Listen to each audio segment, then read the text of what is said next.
Madame, Monsieur, bonjour, bienvenue dans Chine-France, le journal. Sans transition, voici les titres de l'actualité. La Chine est disposée à renforcer ses relations avec l'Allemagne. La diplomatie chinoise dénonce le boycott diplomatique canadien des JO d'hiver de Pékin. La France diverge des États-Unis concernant ce boycott. La Chine approuve une première thérapie contre la Covid-19 développée localement. Alibaba se réorganise pour mieux s'attaquer au marché international. La Chine a publié un plan quinquennal pour promouvoir la modernisation agricole et rurale. Les revenus touristiques du Xinjiang en hausse de 17% de janvier à octobre. Le président chinois Xi Jinping a adressé mercredi un message de félicitations à Olaf Scholz pour sa prise de fonction au poste de chancelier allemand, appelant à faire franchir un palier aux relations sino-allemandes. Profitant de l'opportunité de marquer le 50e anniversaire de l'établissement des relations diplomatiques entre la Chine et l'Allemagne l'année prochaine, la Chine est disposée à consolider et à approfondir la confiance politique mutuelle et à élargir les échanges et la coopération dans divers domaines avec l'Allemagne, a assuré Xi Jinping.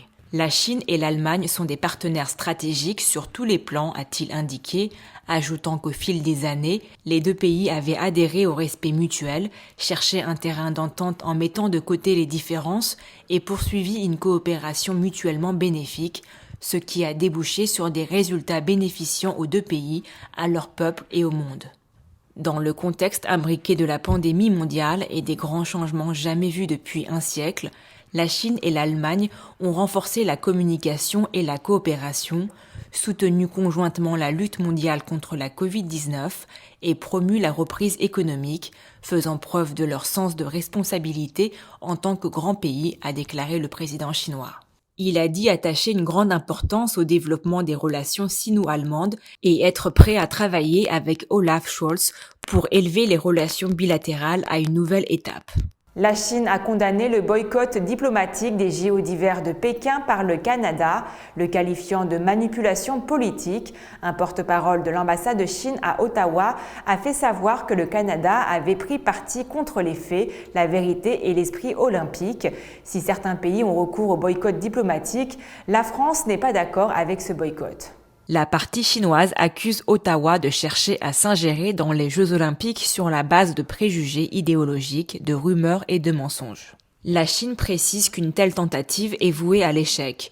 Mercredi, le Canada a annoncé qu'il n'enverrait aucun représentant officiel aux Jeux en raison d'allégations de violation des droits de l'homme. L'ambassade de Chine a précisé qu'aucune invitation n'avait été adressée aux politiciens canadiens.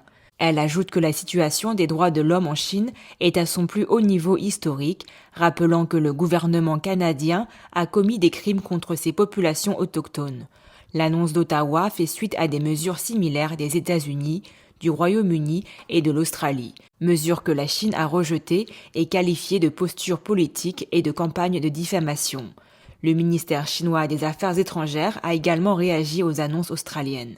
La France, elle, n'est pas d'accord avec le boycott diplomatique des prochains JO d'hiver de Pékin, mené par les États-Unis. Invité de RMC ce jeudi, Jean-Michel Blanquer, le ministre de l'Éducation nationale, de la jeunesse et des sports, a annoncé que la France ne participera pas au boycott diplomatique des JO d'hiver de Pékin.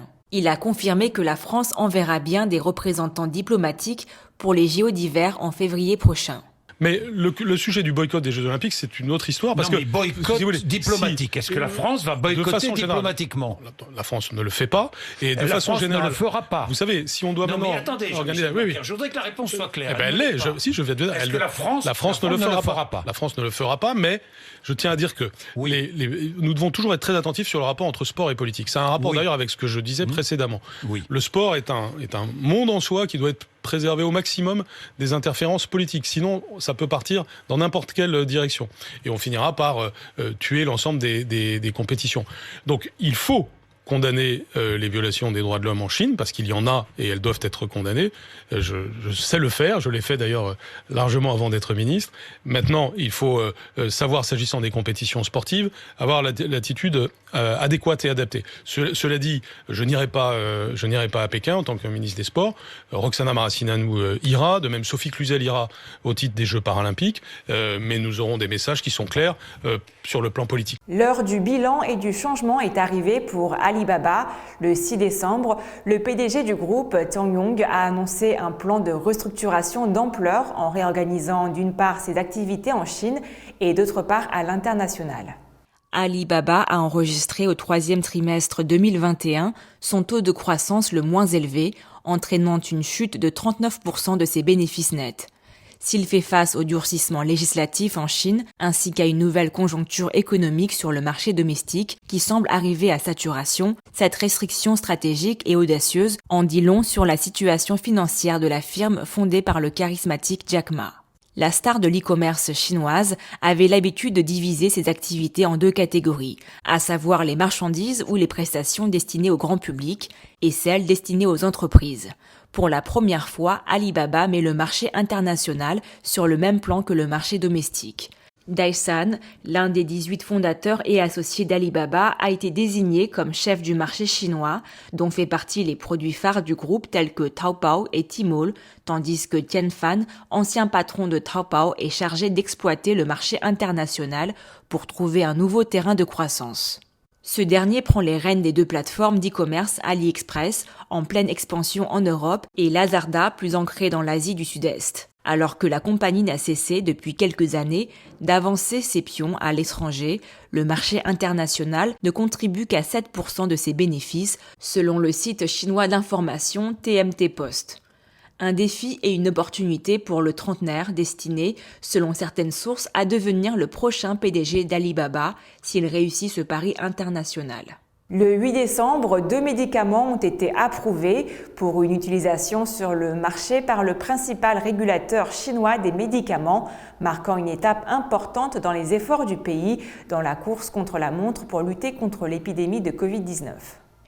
L'Administration nationale des produits médicaux a annoncé dans un communiqué qu'elle avait approuvé 2 médicaments d'une thérapie combinée d'anticorps neutralisants contre le nouveau coronavirus fabriqué par une société basée à Pékin. Il s'agit du premier nouveau médicament de thérapie combinée d'anticorps neutralisant le coronavirus avec des droits de propriété intellectuelle indépendants approuvés en Chine. Conformément aux dispositions pertinentes, l'administration a procédé à un examen et à une approbation d'urgence sur la base de la procédure spéciale d'approbation des médicaments, de l'association des 2 médicaments pour le traitement des adultes et des adolescents âgés de 12 à 17 ans, pesant plus de 40 kg, avec un cas de type léger et ordinaire et des facteurs de risque élevés d'évolution vers un cas grave, y compris l'hospitalisation ou le décès. Des chercheurs chinois déploient un certain nombre de médicaments spécifiques au traitement du Covid-19, alors que le monde est en pleine 3e phase de la lutte contre le virus, caractérisée par une combinaison de vaccins et de médicaments accessibles. La thérapie combinée est développée conjointement par l'université Tsinghua, le 3e hôpital du peuple de Shenzhen et Brii Biosense. La thérapie combinée est développée conjointement par l'université Tsinghua, le 3e hôpital du peuple de Shenzhen et Brii Biosense, une société dont le siège est en Chine et aux États-Unis. Il est également susceptible d'être le premier médicament à recevoir une autorisation d'utilisation d'urgence dans les pays développés comme les États-Unis.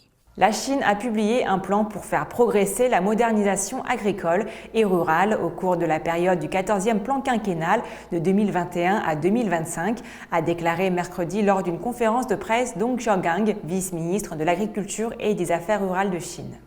Après 5 années d'efforts, les bases de l'agriculture devraient être consolidées, des progrès globaux devraient être réalisés dans la revitalisation rurale et des avancées significatives devraient être obtenues dans la modernisation des zones agricoles et rurales, conformément au plan.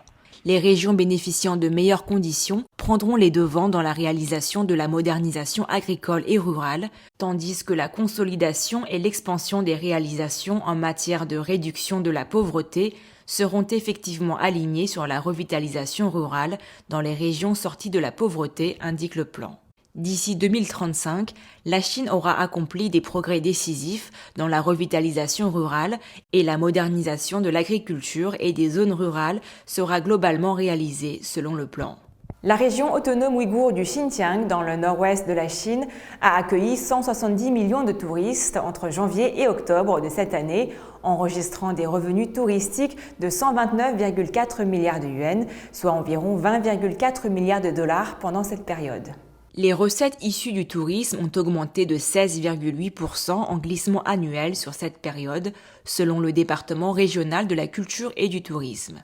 Au cours de cette période, un total de 127 projets culturels et touristiques financés par le gouvernement ont été réalisés avec un investissement total d'environ 9,7 milliards de yuans.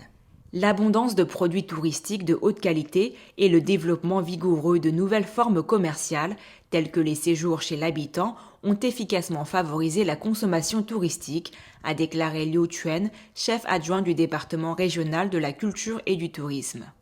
Cette année, l'industrie du tourisme au Xinjiang a connu de nouvelles caractéristiques et tendances.